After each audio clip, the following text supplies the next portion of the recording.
The winter wind cut through the streets of New York like a blade, cruel and unrelenting. William Hartman adjusted the collar of his wool coat as he stepped out of his limousine. Around him, the city bustled with life, but the edges of society painted a different picture. He had insisted on being here tonight, much to his assistant's dismay. Billionaires didn't walk the streets handing out blankets, but William didn't care. His foundation's annual outreach was personal to him. These children, unseen and forgotten, reminded him of something he could never quite place. As he walked down an alley with volunteers, he saw him. A boy, small and frail, crouched by a dumpster with arms wrapped tightly around himself. The boy's face was pale, his lips cracked from the cold, and his eyes were haunting. "Hey there," William said softly, crouching down to the boy's level.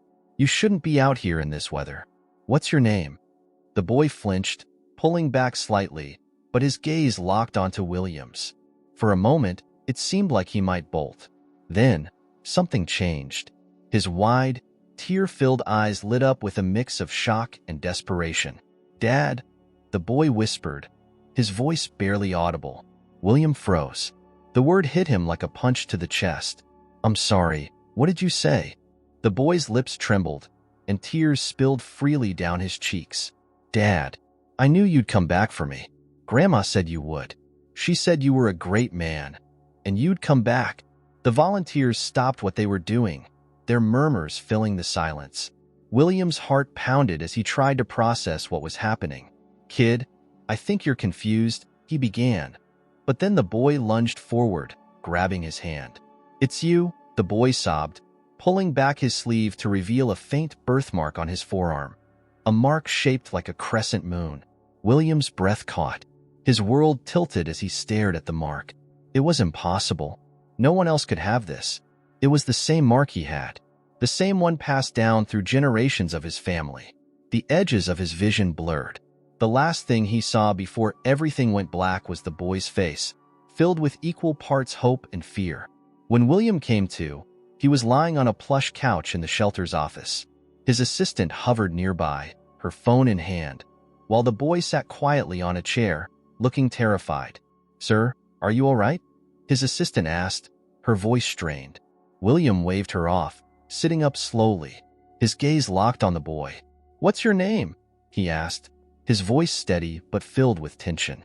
"Benji," the boy whispered. "Who's your grandmother?" Benji hesitated. "Her name was Margaret. She took care of me after my mom died. She always told me about you, that you were a good man, and you'd find me someday." William's chest tightened. "Your mom, what was her name?" "Sophia," Benji said, and William's heart stopped. That name was a ghost he thought he'd buried long ago. He hadn't heard it in 30 years, not since she disappeared without a trace, leaving him with unanswered questions and a wound that never healed. He studied Benji more closely now, his mind racing. The boy's features were familiar, too familiar. "Sir," his assistant interrupted gently. "Perhaps we should get the boy somewhere safe and warm for the night. This might take some time to sort out." William nodded slowly, his gaze never leaving Benji. "Yes, take him to my home. Make sure he has everything he needs." Benji's face lit up with a cautious smile, though his eyes still held uncertainty. "Does this mean you believe me?" William didn't answer right away. Instead, he leaned forward, taking the boy's small hand in his own. "It means," he said carefully, "that I need to know the truth." William's penthouse apartment was a world Benji couldn't have imagined in his wildest dreams. Towering windows framed the city skyline, casting the room in soft light even as the night deepened. Everything gleamed: polished wood floors, crystal chandeliers, and furniture that looked too expensive to touch. But for all its grandeur, it felt cold, almost like no one truly lived there. Benji sat nervously on the edge of a sofa large enough to fit his old bedroom inside. A plate of food was set in front of him, a steak, potatoes, and vegetables, but he barely touched it. His small fingers toyed with the silver fork as his wide eyes darted around the room. William stood nearby, leaning against the marble kitchen counter with a glass of scotch in hand. He hadn't said much during the ride home, and the silence now was deafening. He kept studying the boy, trying to reconcile this frightened child with the memories of Sophia that came flooding back to him. Could this really be her son? His son? Eat, Benji, William said finally, his voice firm but not unkind. You'll need your strength. Benji nodded, but only managed a small bite. I didn't mean to scare you back there, he said quietly, his voice trembling. It's just, Grandma said you were my dad. She showed me your picture once, in an old magazine. I've been looking for you for a long time. William's jaw tightened. He took a deep sip of his drink, the burn doing little to calm his nerves. Who else did your grandmother tell? No one. She said it was a secret, that it could be dangerous if the wrong people knew. Dangerous.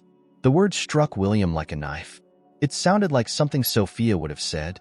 She'd always been fiercely protective, even paranoid at times. But why? He needed answers. Benji, do you have anything of your mom's? Photos, letters, anything? Benji shook his head. Grandma said we had to leave everything behind when we moved. She only kept her necklace, but she gave it to me before she died. He pulled a small, tarnished locket from under his shirt and handed it to William. The locket was unmistakable. He remembered giving it to Sophia on her birthday, a simple gift compared to the other lavish jewelry she could have had, but she cherished it. His fingers traced the familiar engraving.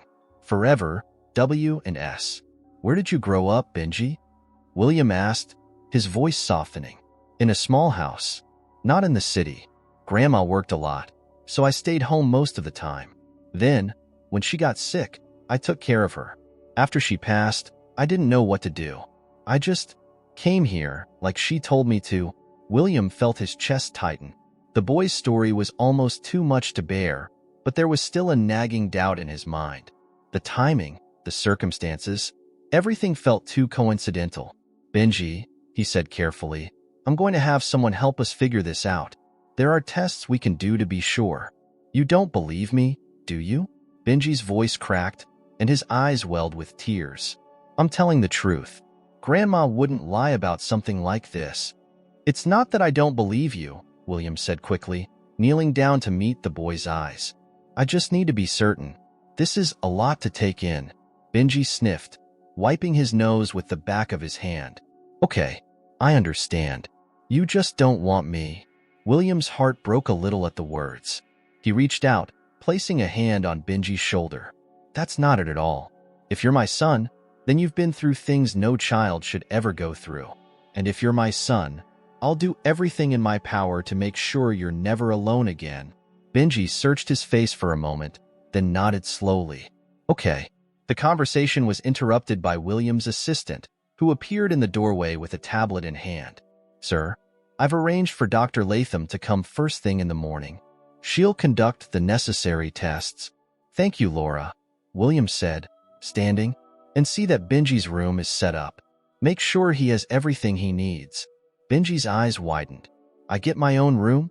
Of course, William said with a faint smile. You're staying here now. The boy's face lit up, and for a moment, William saw a glimmer of Sophia in his expression. It was enough to make his breath catch, but he pushed the thought aside. He couldn't let hope cloud his judgment. Not yet. That night, long after Benji had fallen asleep in the guest room, William sat alone in his study. The locket lay open on his desk, revealing a small photo of Sophia tucked inside. She was smiling, her hair catching the sunlight as if she had stepped out of a dream.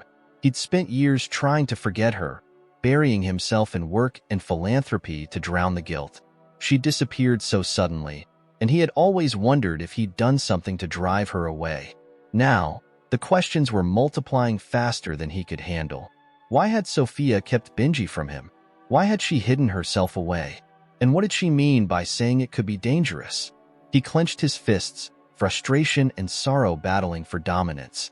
Tomorrow would bring answers, but tonight, he was left with memories and the weight of the unknown. In the guest room, Benji stirred in his sleep, clutching the blanket tightly around him. For the first time in years, he felt safe. For the first time, he felt like he might belong somewhere. William didn't know it yet, but this boy was about to change his life forever. The following morning dawned with a gray, overcast sky, the kind that promised more snow. William sat at the breakfast table, nursing a cup of coffee. Across from him, Benji picked at a plate of pancakes, his appetite still tentative. The boy's movements were slow, deliberate, as though he feared doing something wrong. William noted the way Benji avoided meeting his eyes and felt an unfamiliar ache deep in his chest. Dr. Latham arrived promptly at 9. She was a calm, reassuring presence, her kind eyes settling the nerves that seemed to hang in the air. After brief introductions, she explained the process to Benji, who sat rigidly in the chair. "This won't hurt at all," Dr. Latham said with a gentle smile. "Just a quick swab inside your cheek, and that's it." Benji glanced at William, seeking reassurance. William nodded, offering a small smile. "It's just to be sure, Benji. Nothing more." Reluctantly, Benji opened his mouth, and the test was done in moments.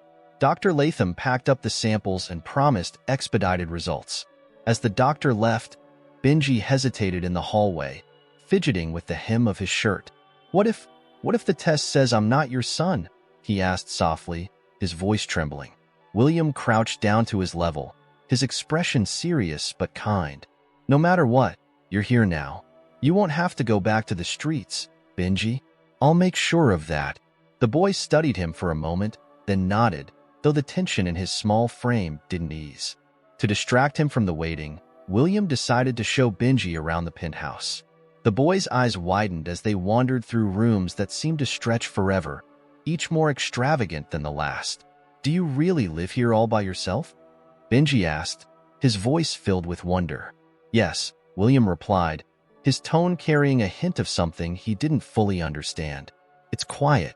Too quiet sometimes." Benji ran his fingers along a bookshelf filled with leather-bound volumes. "I think I'd get lonely." William didn't respond immediately, but the boy's words struck a chord. He had never thought much about the loneliness that had crept into his life over the years, overshadowed by his wealth and success. But now, looking at Benji, he couldn't ignore it. As the day stretched on, Benji began to open up in small ways. He asked questions about the strange gadgets in the kitchen, marveled at the view from the floor-to-ceiling windows, and even laughed softly when William showed him how to use the television's voice commands. That afternoon, William took Benji shopping for clothes, something the boy clearly needed.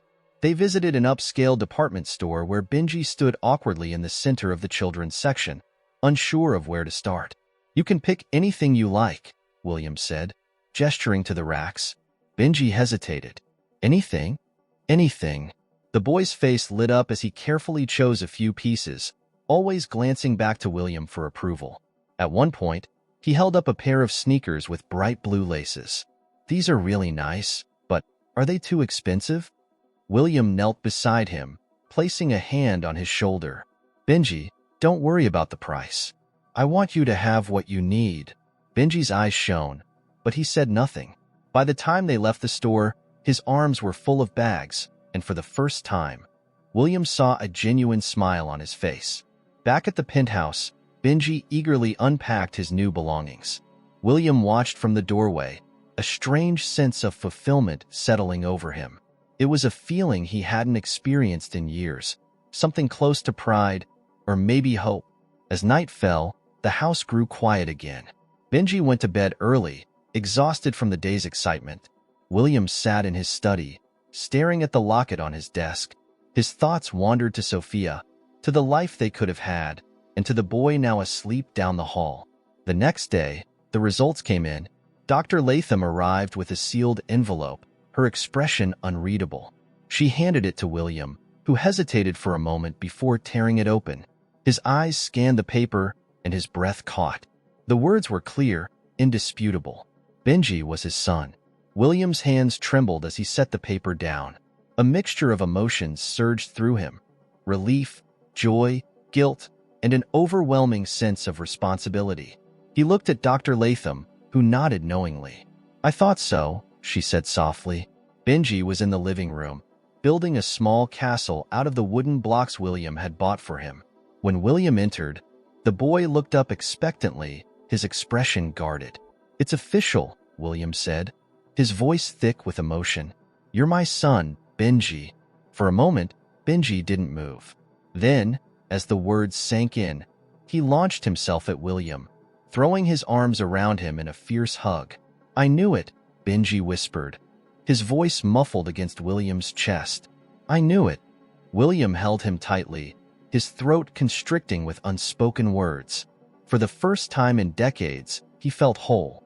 That night, as he tucked Benji into bed, the boy clung to his hand. "Will you stay?" Benji asked, his eyes wide and vulnerable. "I'll stay," William promised, his voice steady. "I'll always stay." Benji smiled, his grip loosening as he drifted off to sleep. William sat by his side for a long time, watching the rise and fall of the boy's chest. This child, so small and fragile, had already begun to reshape his world. As William rose to leave the room, he whispered softly, "We'll figure this out, Benji. Together." And for the first time in years, he believed it. The days that followed brought a new rhythm to William's life, one he hadn't expected but found himself embracing more with each passing moment. Mornings began with Benji bounding into the kitchen, where William's chef prepared breakfast. At first, the boy had been hesitant, unsure of how much he was allowed to ask for or what his place in this new world was. But slowly, with gentle encouragement, he began to relax. William found himself fascinated by the small, everyday moments with Benji. The way the boy's eyes lit up over something as simple as a stack of blueberry pancakes. The way he carefully folded the napkin in his lap, mimicking William's actions at the table. There was an eagerness in him, a quiet desire to belong that tugged at William's heart. One afternoon, William took Benji to Central Park. It was the first truly sunny day since Benji had come into his life, and William wanted to give the boy a chance to run, to breathe, to feel like a child. As they walked along the paths, Benji peppered him with questions. "Did you play here when you were a kid?" "Not exactly," William admitted. "My parents were strict. They thought parks were too chaotic. Most of my time was spent in lessons or preparing for school." "That doesn't sound fun," Benji said, wrinkling his nose. "It wasn't," William replied, chuckling. "But it taught me discipline." Benji stopped to stare at a group of children playing soccer in an open field. William noticed the longing in his expression and crouched down to his level. "Do you want to play?" he asked. Benji looked uncertain. "But I don't know them." "That doesn't matter," William said. "Sometimes you just have to jump in and try." After a little coaxing, Benji ran toward the group, hesitating at the edge of the field before one of the children invited him to join. Within minutes, he was laughing and chasing the ball, his cheeks flushed with excitement. William watched from a distance, his chest tightening with a mixture of pride and sadness. He realized just how much Benji had missed in his short life. A childhood filled with freedom, safety, and joy was something the boy had only begun to experience. William silently vowed to give him as much of that as he could, even if they were starting late. That evening, as they sat in the living room, Benji curled up beside him on the couch. William had a book open in his lap, though he wasn't really reading. Instead, he was listening to Benji's soft voice as the boy recounted his time with the other children. "I wasn't very good," Benji admitted, looking up at William. "But they said I could come back and play again." "You'll get better," William said, smiling. "The important thing is that you had fun." Benji nodded, resting his head against William's side. For a moment, William froze, unaccustomed to such closeness. But then he relaxed, wrapping an arm around the boy's small shoulders. As the weeks passed, Benji began to thrive. His cheeks filled out, his steps became lighter, and the shadows in his eyes began to fade. William took him to museums, bought him books, and encouraged him to explore the world in a way he never had before. But with each joyful moment, questions about Sophia lingered in William's mind. He hadn't yet told Benji the full story of his relationship with her, unsure of how much the boy was ready to hear. One evening, as Benji played with a new set of model trains on the living room floor, William sat nearby, holding the locket Sophia had left behind. He traced the engraved letters with his thumb, his thoughts drifting to the past. "William?" The sound of his name pulled him back to the present. Benji was watching him curiously, his head tilted. "What's that?" "It's something your mom used to wear," William said, his voice soft. Benji crawled up onto the couch, peering at the locket. "Can I see it?" William hesitated for a moment before handing it to him. Benji opened the tiny clasp, his eyes widening at the picture inside. "That's her," Benji said, his voice barely above a whisper. "She looked so happy." "She was," William said, his throat tightening. "At least, I hope she was. Your mom was special. She had a way of lighting up a room. But she also carried a lot of secrets." "Like what?" Benji asked, his gaze fixed on the photo. William struggled to find the right words. "I'm not sure, Benji, but I think she wanted to protect you. She loved you more than anything in the world." Benji closed the locket carefully, holding it in his hands. "Do you miss her?" "Every day," William admitted. "I never stopped wondering what happened to her. And now, I wonder if she left because she was scared of something." Benji frowned, his small brow furrowing in thought. "Grandma always said she left to keep us safe. But she never told me from what." William reached out, pulling Benji into a gentle hug. "We'll figure it out together," he said. That night, after Benji had fallen asleep, William made a decision. It was time to confront the ghosts of the past. Sophia's disappearance had left too many unanswered questions, and he owed it to Benji and to himself to find the truth. He picked up his phone and made a call to a private investigator he trusted. "I need you to dig into something for me," he said, his voice steady. "Find out everything you can about Sophia Harper. Where she went, who she talked to, and why she disappeared. I need answers." As he hung up the phone, William felt a strange mix of determination and apprehension. He had spent years burying his pain, but now, with Benji in his life, he knew there was no turning back. The past was calling, and this time, he was ready to face it. The investigator's report arrived sooner than William expected, a sealed manila envelope hand-delivered to his office late one evening. He hesitated before opening it, the weight of its contents pressing on him. What if the answers inside were too much, too painful? But as he thought of Benji, asleep in his room, he knew he couldn't let fear hold him back. Inside the envelope was a stack of documents, photographs, transcripts, and a detailed timeline. William skimmed through them, his heart racing. There were photos of Sophia from years ago, her face thinner but still unmistakably hers, always carrying an expression of quiet resolve. The report detailed her movements after she left him. She'd moved frequently, often under aliases, each location more remote than the last. The most alarming detail came from the final pages of the report. Sophia had been hiding from someone. A name stood out, one William hadn't seen in years: Charles Greer. Greer had been one of William's earliest business partners, a man whose ambition often bordered on ruthless. Their partnership had ended on bad terms when William had uncovered Greer's unethical practices. The fallout had been messy, with lawsuits and threats, but William had thought it was all in the past. Now, it seemed Greer hadn't let it go. The investigators' notes included court filings, records of private threats Greer had made, and even mentions of Sophia in his correspondence. There was no direct evidence tying Greer to Sophia's disappearance, but the connections were troubling. William closed the file and leaned back in his chair, his mind spinning. Greer had always been a dangerous man, but why target Sophia? Why go after her and, by extension, Benji?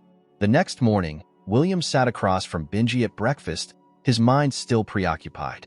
The boy noticed his distracted demeanor and tilted his head curiously. "Are you okay?"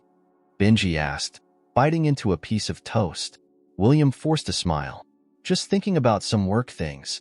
Benji nodded, but his gaze lingered, as if sensing there was more to the story. Later that day, as Benji played with his trains, William made another call. This time, it was to his legal team. He needed protection, not just for himself but for Benji. He had to ensure that whatever shadows from his past might resurface, they couldn't reach his son. That evening, William and Benji sat together in the living room, a movie playing on the large screen. Benji leaned against William, laughing at the antics of the animated characters. For a moment, William allowed himself to relax, to enjoy the simplicity of the moment. But the peace didn't last.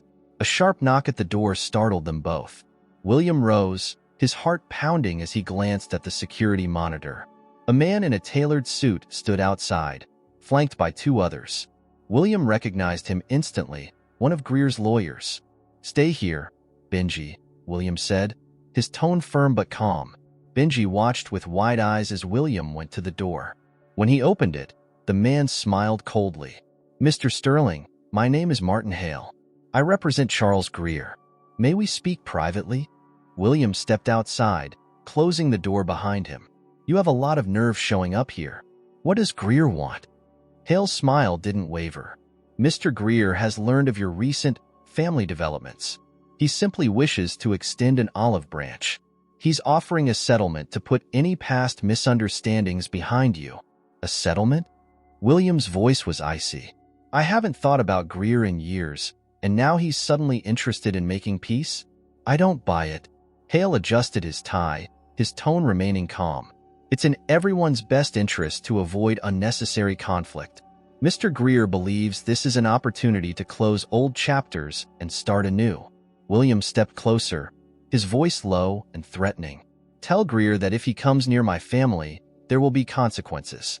I'm not the same man I was years ago, and I'm certainly not afraid of him. Hale's smile faltered slightly, but he recovered quickly. I'll relay your message. Good evening, Mr. Sterling. William watched them leave, his jaw tight. He stood there for a moment, breathing deeply to calm the fury boiling inside him. When he returned to the living room, Benji was sitting upright, his expression nervous. Who was that? The boy asked.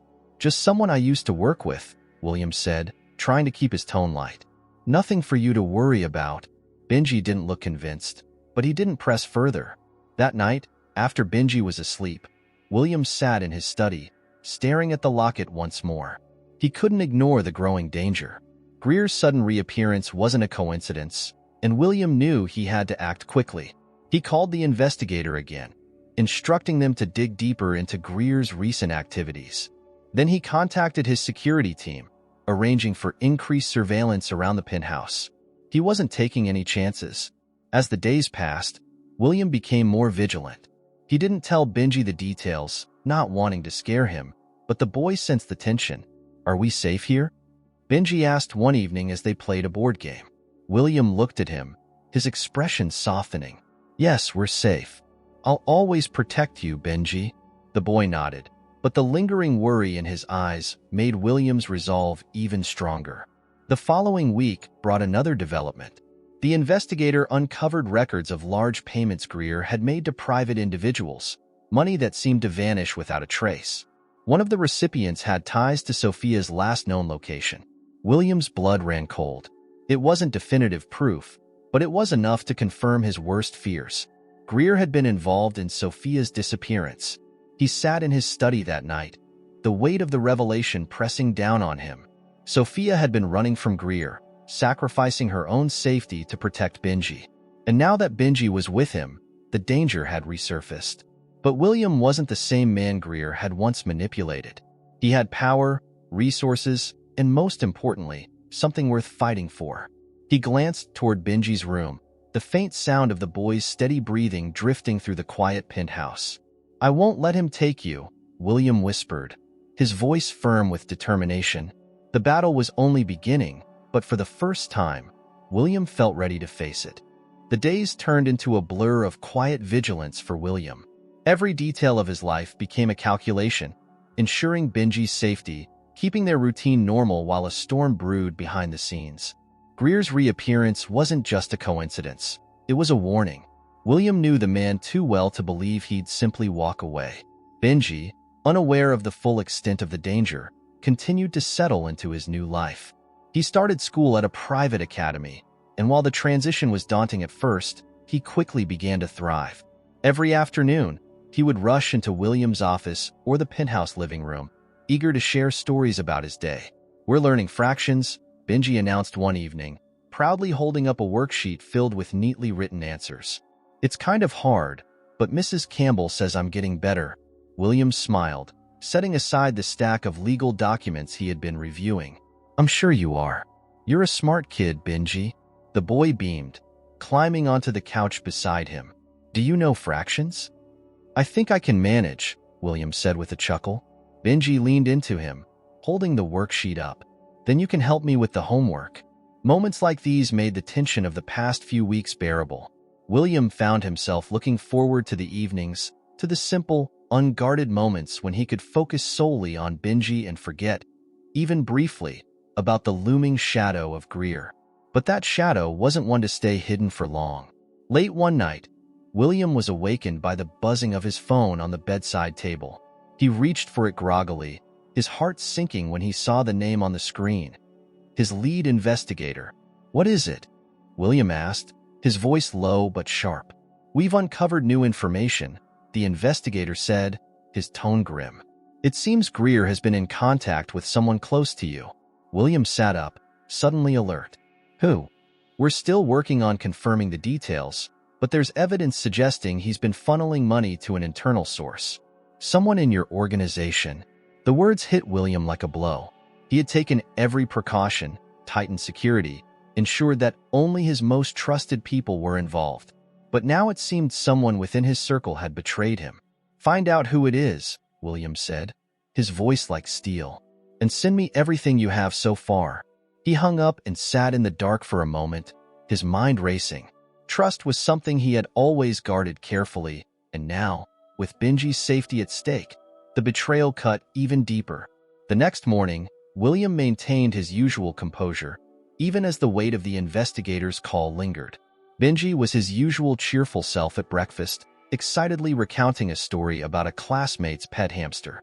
William listened, nodding and smiling in the right places, but his thoughts were elsewhere. Later that day, the investigator's report arrived. William locked himself in his study, poring over the details. Names, transactions, timelines, it all pointed to one person, Laura, his longtime assistant. The revelation left him stunned. Laura had been with him for over a decade, a steady and reliable presence in his life. She had been one of the first to meet Benji, had arranged the tests, had helped manage the sudden changes. The thought that she could be working against him, feeding information to Greer, was almost impossible to fathom. Almost.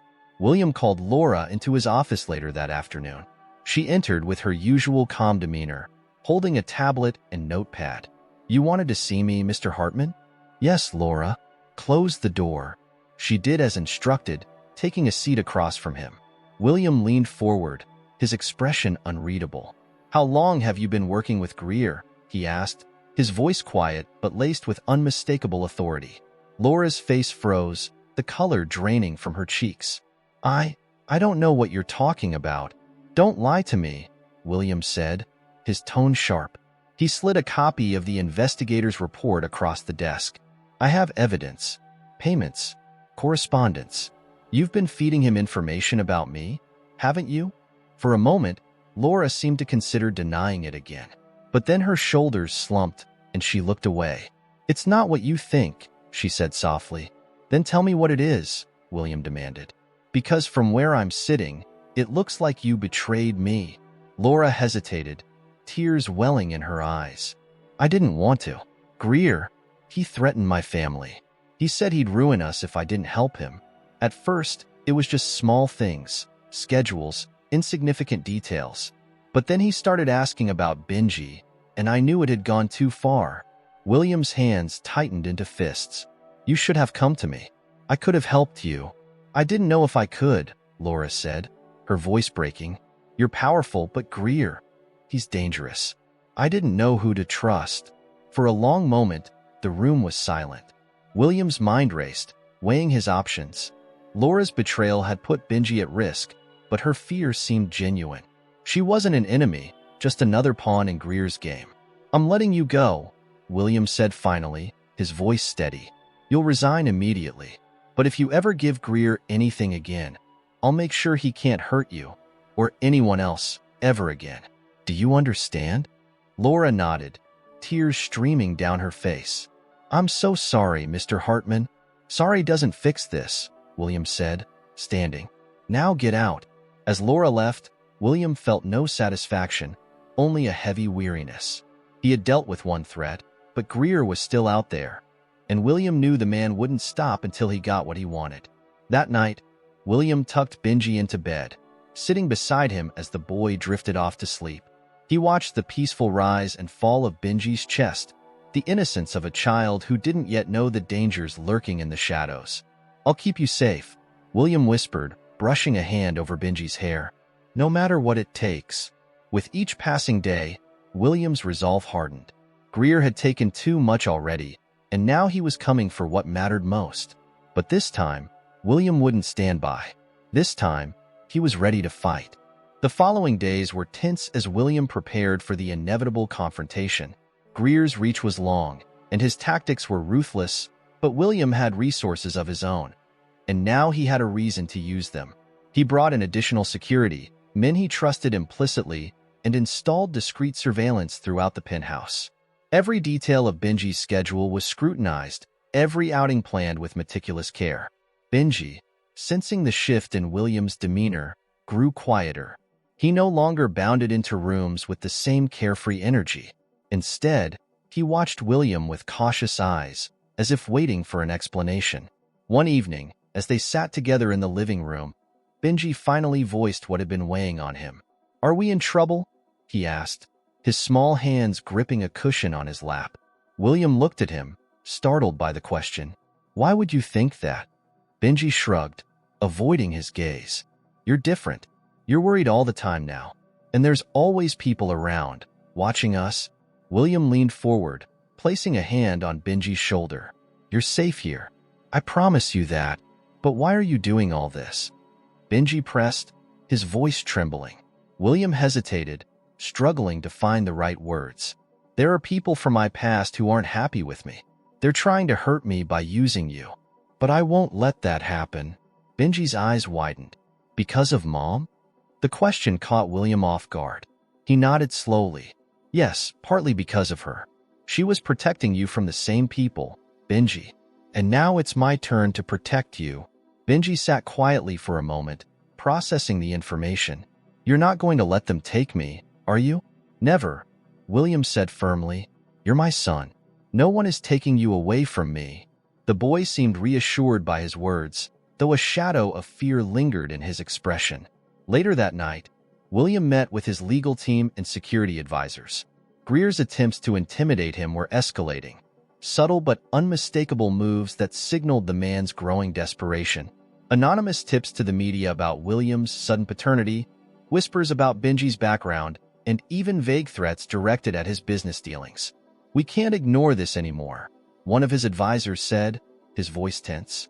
"Greer is pushing harder. If we don't make a move soon, he's going to escalate." William nodded, his jaw tight. "Then we escalate first." The next morning, William initiated the first phase of his counterattack. He called in a favor with an old ally in the legal world, someone who had faced Greer in court before and knew his tactics well. Together, they began building a case, painstakingly gathering evidence to dismantle Greer's credibility and expose his past misdeeds. At the same time, William instructed his security team to increase their efforts in tracking Greer's movements. He wanted to know where the man was, who he was meeting with, and what he was planning. Every detail mattered. Meanwhile, Benji continued to navigate his new life, unaware of the lengths William was going to behind the scenes. But even in the midst of the chaos, William made time for him, helping with homework, attending school events, and simply being present. One afternoon, Benji came home clutching a crumpled piece of paper. "We're supposed to write about our family," he said, handing it to William. William unfolded the paper, scanning the assignment instructions. "That sounds like a good project," he said, smiling. "What do you want to write about?" Benji hesitated. "Can I write about you? And Mom? Even though I don't remember her that well?" William's throat tightened. He knelt down, looking Benji in the eyes. "Of course you can. I'll help you with anything you need." That evening, they sat together at the kitchen table, piecing together memories and details for the assignment. Benji wrote about how much he had learned from William already, how safe he felt, and how he hoped to learn more about Sophia one day. William listened quietly, moved by the boy's earnestness. As they worked, William's phone buzzed on the counter. He glanced at it, his heart skipping a beat when he saw the message from his investigator. "Greer's planning something big. Meeting set for tomorrow night. Undisclosed location. Details to follow." William's jaw clenched as he set the phone down. This was it. The next day, He prepared for what he knew would be a decisive moment. He arranged for Benji to stay with one of his most trusted staff members, someone far removed from the chaos. Benji protested at first, but William assured him it was just for the evening. "Where are you going?" Benji asked, his voice small. "I have some business to take care of," William said, crouching down to hug him. "But I'll be back before you know it." That night, William arrived at the location the investigator had uncovered, a private club on the outskirts of the city. He entered alone, his shoulders squared and his expression unreadable. Inside, Greer was waiting, flanked by two of his associates. He greeted William with a smug smile, his eyes gleaming with triumph. "William," Greer said smoothly, spreading his arms. "I was wondering when you'd show up." "I'm here now," William said, his voice cold. "Let's cut to the chase. What do you want?" Greer's smile widened. "You already know the answer to that. I want what's mine. That boy is the key to everything I've been building. You're just in the way." William's hands tightened into fists, but he forced himself to stay calm. "Benji isn't yours to take.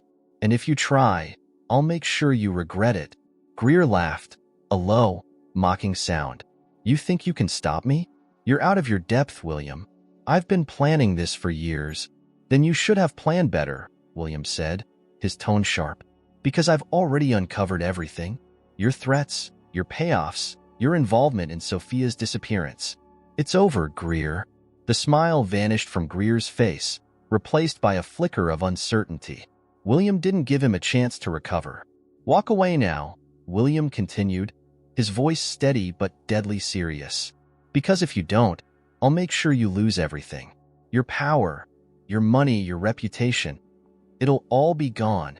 Greer stared at him, his jaw tightening. For the first time, William saw fear in his eyes. The room was silent, the tension thick. William held his ground, his gaze unwavering. He wasn't going to let Greer win. Not this time, not ever.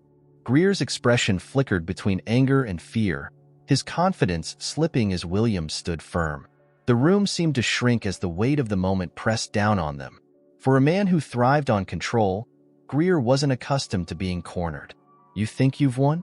Greer finally said, his voice low but trembling with suppressed rage. "This isn't over, William. You don't understand the kind of people you're dealing with." William took a slow step forward, his eyes never leaving Greer's. "I understand perfectly. I know exactly who you are, Charles. A man who can't let go of the past, who's willing to destroy innocent lives for his own gain. But let me make one thing very clear. If you come near my son again, I'll destroy you." The threat hung in the air, cold and sharp. Greer hesitated, then motioned for his men to step closer. William didn't flinch, his composure unshaken. "You're playing a dangerous game," Greer said, his tone darkening. "But fine, I'll back off for now. Don't think this is over." William tilted his head, a faint, cold smile curving his lips. "Oh, it's over. You just don't know it yet." Greer glared at him but didn't reply. With a sharp gesture, he signaled to his men, and they exited the room. William remained rooted in place until the sound of their footsteps faded. As soon as they were gone, William exhaled, the tension slowly ebbing from his shoulders. He pulled out his phone and sent a single message to his security team. "It's done. Move to Phase 2. By the time he returned to the penthouse later that night, Benji was already asleep. William checked on him, standing by the doorway as the boy's steady breathing filled the quiet room. The sight of Benji, safe and peaceful, reminded him of what he was fighting for. The next morning brought the fallout of William's confrontation with Greer. His legal team had moved swiftly, filing a series of motions and reports that exposed Greer's illegal activities. By midday, news outlets were flooded with stories about Greer's financial misconduct and his attempts to manipulate high-profile business deals. Greer's empire began to crumble. Within hours, his name was dragged through the headlines, his reputation shredded. Calls from former allies went unanswered, and by evening, it was clear he had no one left to shield him. William watched the developments unfold from his office, a quiet satisfaction settling over him. He hadn't just protected Benji, he had ensured Greer would never be a threat again. But even as the victory sank in, William's thoughts drifted to Sophia. The more he uncovered about Greer's actions, the clearer it became that her life had been shaped by fear and sacrifice. He decided it was time to tell Benji the full truth. That evening, as they sat together in the living room, William took a deep breath. "Benji, there's something I need to talk to you about." Benji looked up from his book, his expression curious. "What is it?" William hesitated, searching for the right words. "It's about your mom, and why she had to leave." Benji set the book aside, his attention fully on William now. "Was it because of that man? The one you said was trying to hurt us?" "Yes," William said softly. "Your mom was very brave. She knew there were people who wanted to harm her, so she did everything she could to protect you. That's why she had to go into hiding." Benji's eyes filled with a mix of emotions, sadness, confusion, and a flicker of understanding. "She didn't leave because she didn't love me?" "No," William said firmly. "She left because she loved you more than anything. She wanted you to have a chance at a safe, happy life. And now it's my job to make sure you get that." Benji blinked back tears, his small hands gripping the edge of the couch. "Do you miss her?" "Every day," William admitted.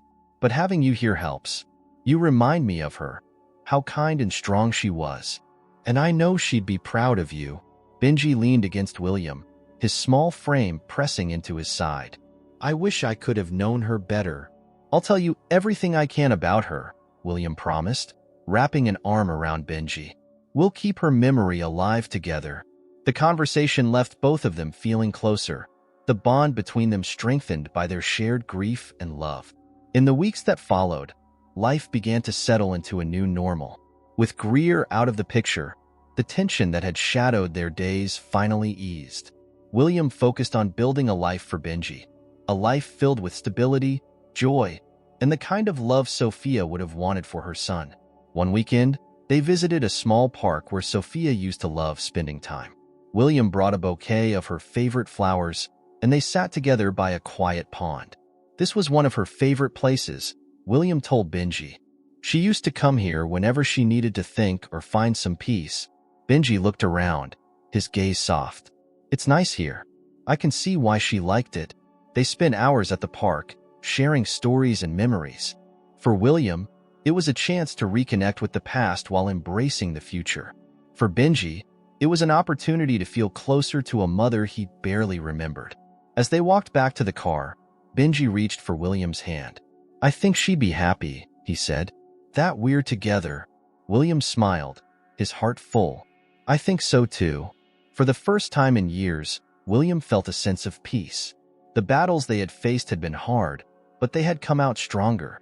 Together, he and Benji were building a life Sophia would have been proud of, a life filled with hope, love, and the promise of brighter days ahead. The calm that had settled over their lives was something William had begun to treasure deeply. For the first time in years, his days weren't dominated by corporate battles or unresolved ghosts of the past, but by the simple joys of fatherhood. Benji had transformed before his eyes. His laughter came easier, his curiosity about the world grew, and the shadows that once lingered in his gaze had nearly disappeared. But as William found peace, he also found himself reflecting more on the woman who had made this life possible. Sophia's sacrifices, her bravery, and her love for their son had shaped everything. William knew he owed it to her, and to Benji, to ensure her legacy endured.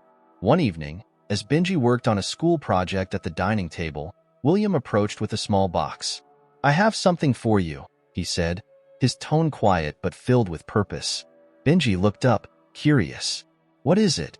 William placed the box in front of him. It was old, the edges slightly worn, and Benji opened it carefully.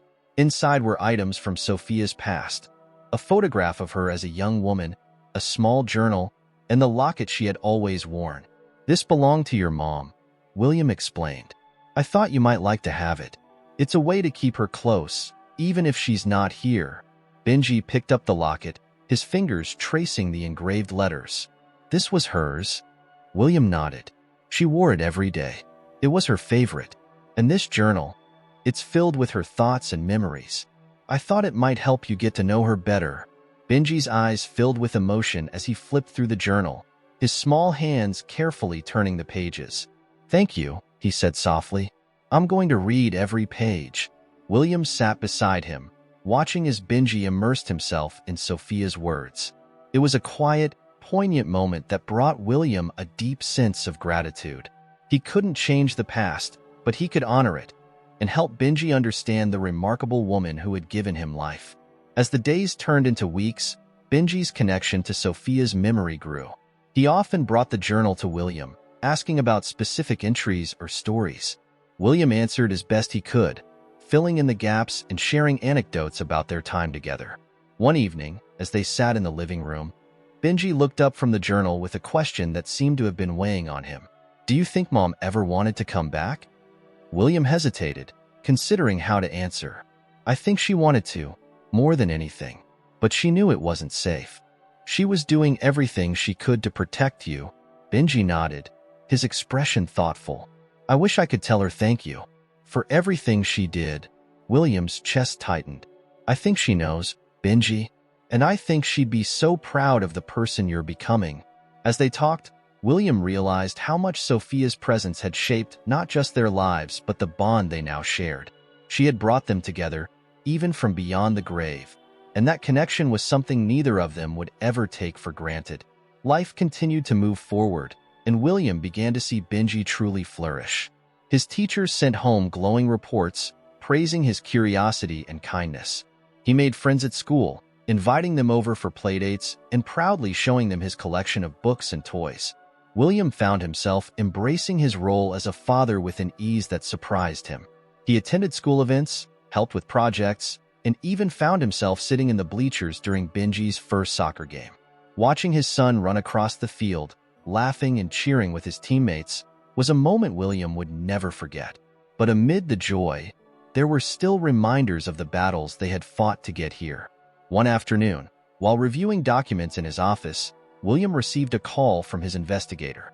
"It's about Greer," the investigator said, his tone cautious. "He's been arrested." William sat up straight, his mind racing.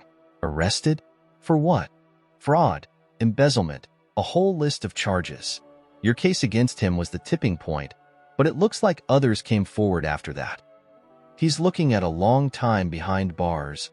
William leaned back in his chair, a sense of relief washing over him. "Good. He won't be able to hurt anyone else now." "Agreed," the investigator said. "I thought you'd want to know." As he hung up the phone, William allowed himself a rare moment of satisfaction. Greer was finally facing the consequences of his actions, and the threat he had posed to Benji was gone for good. That evening, William shared the news with Benji in the simplest terms. "The man who tried to hurt us isn't going to bother us anymore," he said. "He's been caught." Benji looked up from his homework, his expression both curious and relieved. "Does that mean we're really safe now?" "Yes," William said with certainty. "We're safe." Benji smiled, a genuine, joyful smile that lit up the room. "Good. I like it better this way." William couldn't help but laugh, pulling Benji into a hug. "Me too, buddy. Me too." As they sat together that night, William reflected on how far they had come. The road had been difficult, filled with challenges he hadn't expected, but it had also brought him closer to his son, forging a bond that nothing could break. For the first time in years, William felt a sense of peace, not just for himself, but for the life he was building with Benji. It was a life filled with hope, love, and the promise of a brighter future.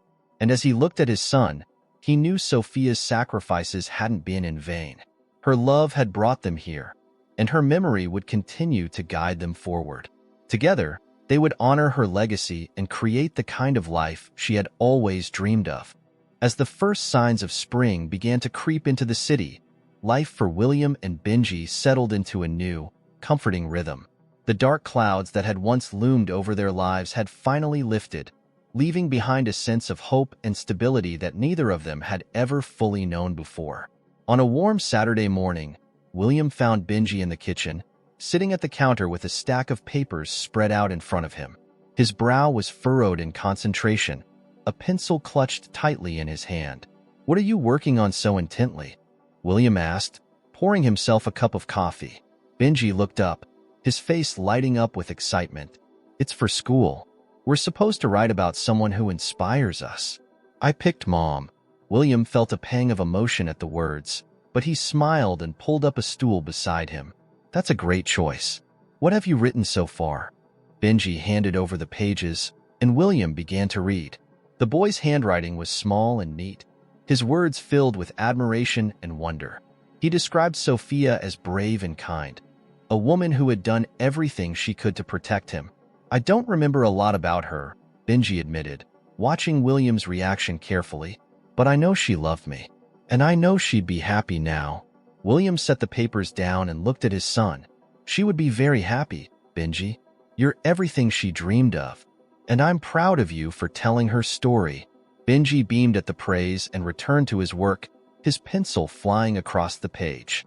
Later that day, William decided to take Benji on a trip.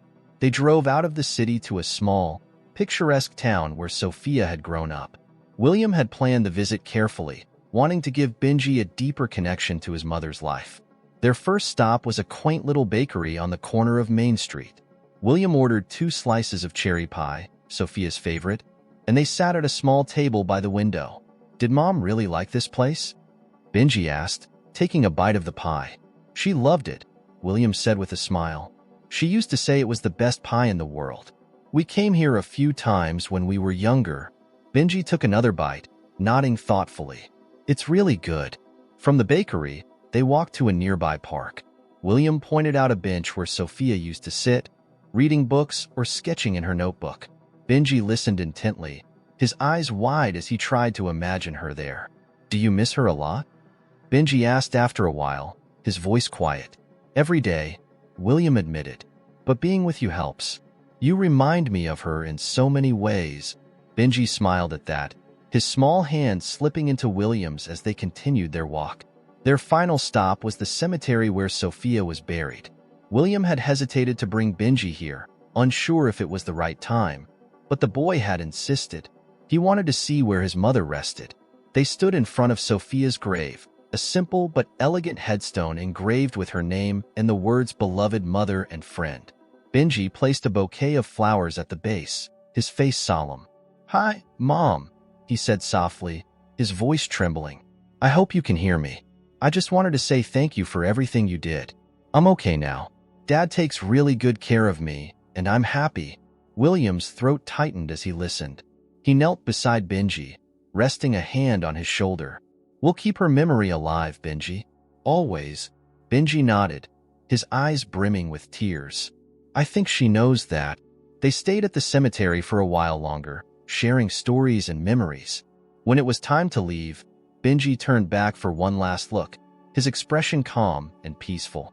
On the drive home, Benji leaned his head against the window, watching the scenery pass by. I think today was one of the best days ever, he said after a while. William glanced at him, smiling. I'm glad you think so. When they returned to the penthouse, the evening stretched out before them, quiet and warm. Benji pulled out a board game, and they spent the next hour laughing and teasing each other over rules and strategies. As bedtime approached, William tucked Benji in, sitting beside him for a few moments. You're doing great, you know, he said, brushing a hand over Benji's hair. Your mom would be so proud of you. Benji's eyes fluttered closed, a small smile on his face. Thanks, Dad. I think she'd be proud of you too. William sat there for a while after Benji had fallen asleep, the quiet of the room wrapping around him like a blanket.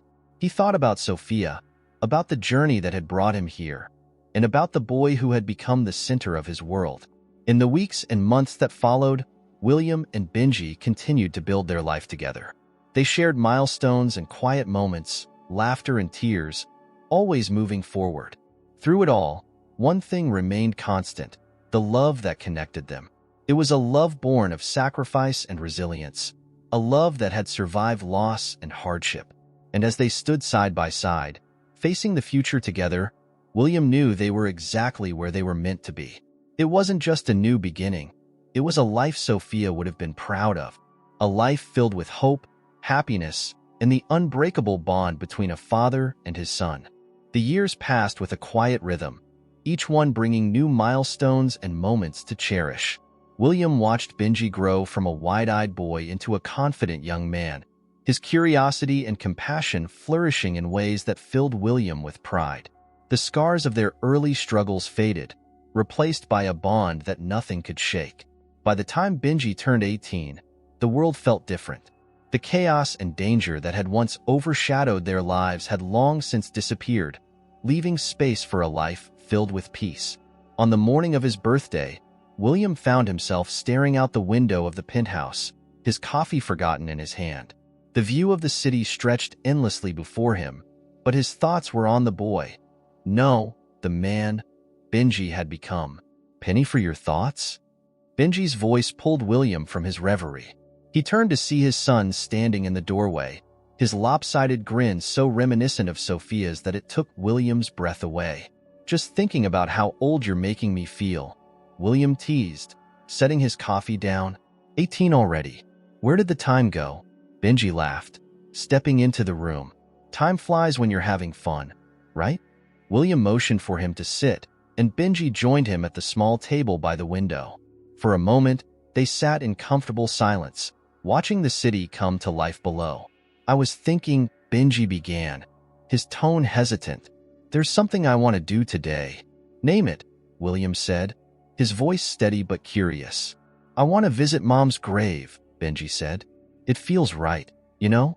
Like I should thank her for everything. For bringing us together. William's chest tightened, but he nodded. Of course. We'll go whenever you're ready. A few hours later, they stood side by side in the quiet cemetery, a cool breeze rustling the trees. Benji knelt to place a bouquet of sunflowers at Sophia's grave, his expression calm but deeply reflective. Hi, Mom, he said softly.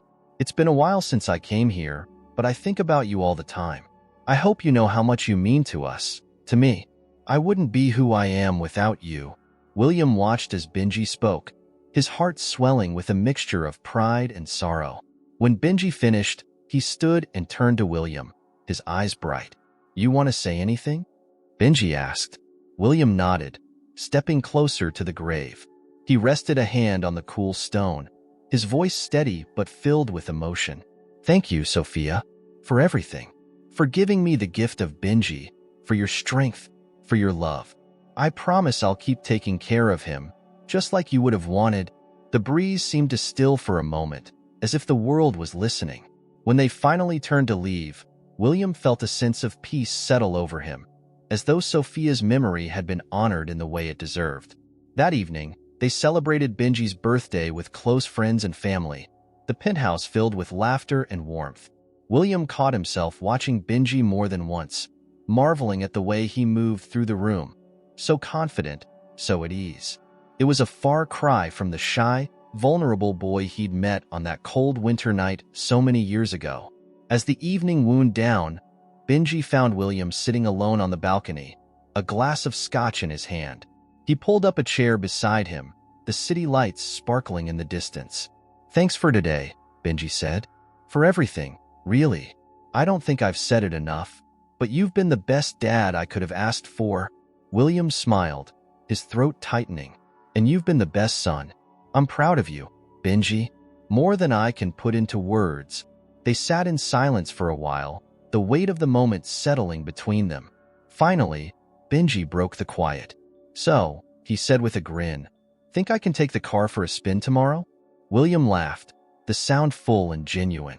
We'll see. But don't get too used to sweet-talking me. It only works every now and then. As the night stretched on, William felt a profound sense of gratitude. Life had been anything but easy, but it had brought him the greatest gift of all, a second chance. A chance to love, to heal, and to build a future with the son he hadn't even known he was missing.